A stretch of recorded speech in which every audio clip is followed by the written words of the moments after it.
ti perspezione ricordi che su una perspezione delle sociali locali che vengono prima esiste accanto alla società di fronte. Yo, this is the Scarcity Studios YouTube channel. Please don't forget to like, comment, share and subscribe. And our sponsors at Alpha Claims and Hire Birmingham, the leading and best accident management company. Get a replacement car anywhere in 1 hour. The Ndrangheta Mafia. We have covered this group on the channel in the past in relation to the importation of large amounts of drugs into Europe.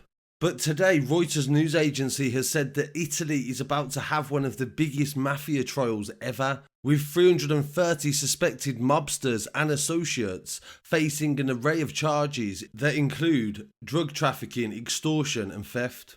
The case targets the Ndrangheta Clan that is based in Calabria, that is in southern Italy, and it is considered by prosecutors to be the most powerful mafia group in the country, and they easily eclipse their most famous predecessors, the Cosa Nostra, that was based in Sicily. The trial is being held in a converted call centre with metal cages for the defendants and rows of desks set up for the hundreds of lawyers, prosecutors and spectators expected to attend. The initial hearing seen 3 judges assigned to the case asked to be recused due to their earlier involvement in other aspects of the investigation. Their request will be reviewed by a separate court and it would delay proceedings for several days. Many of the accused are white-collar workers that are lawyers, accountants, business people, local politicians, policemen, chief prosecutors, and it shows that the Ndrangheta was building a criminal empire and it was aided by people that were disguised. Speaking to reporters as they entered the courtroom, the prosecution said the investigation had led locals to speak out. In the past 2 years, there have been a surge of lawsuits from oppressed entrepreneurs and citizens in the local area. Victims from Ndrangheta have spent 30 years fighting the mob. The state will hear from 913 witnesses and 24 hours of CCTV and conversations will actually be listened to over a 6-day period. 92 suspects have opted for a fast-track trial, with other hearings taking place later on in January. A much smaller group of defendants will stand trial in February for 5 murders, including the murder of a Mafia hitman who was shot dead because he was gay. The last time Italy tried hundreds of alleged mafiosa was back in 1986 in the Palermo case that represented a turning point in the fight against the Cosa Nostra. The police say the top hierarchy of the Ndrangheta has not been touched. And he says that most of them are associates and people that are respected in the community that worked with the Ndrangheta. And during the research for this story back in 2014, when in Switzerland the police secretly filmed and recorded members of the Ndrangheta speaking about their operation.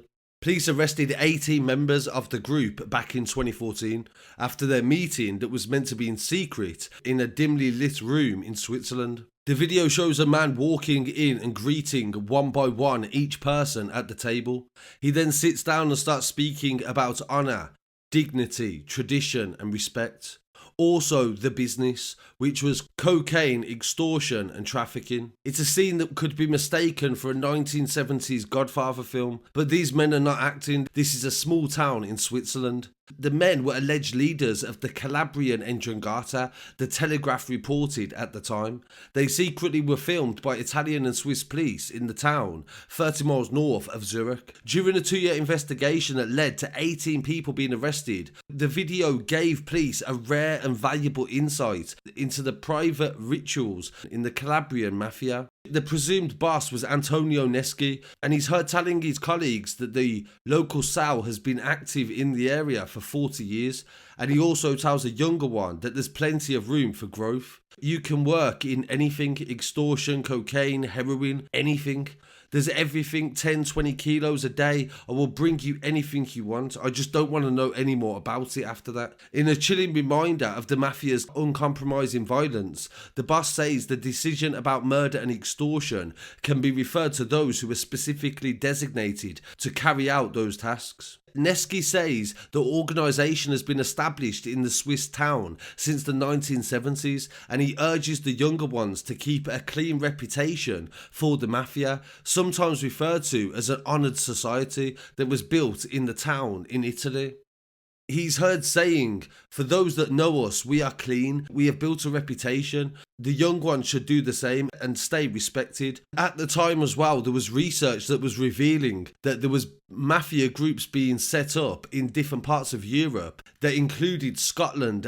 Police arrested 16 people in Switzerland, 2 in Italy, in a lengthy joint operation back in 2012 also. The Italian anti-mafia prosecutor told of the brutal execution of 6 Italians as a result of a mafia feud outside a restaurant in Duisburg in 2007. The German law enforcement authorities realised the expansion of the Ndrangheta and realised that it was now spreading into Europe. The video also goes to show the mafia's strict standards of loyalty and the way that they all gathered and were very compliant and obedient of the organisation and the rules. He refers to the Ndrangheta's regulations dating back to 1830 and also draws inspiration from 3 Knights as he blesses the room and the members and says, "As we were baptised with iron and chains, with iron and chains I baptise you."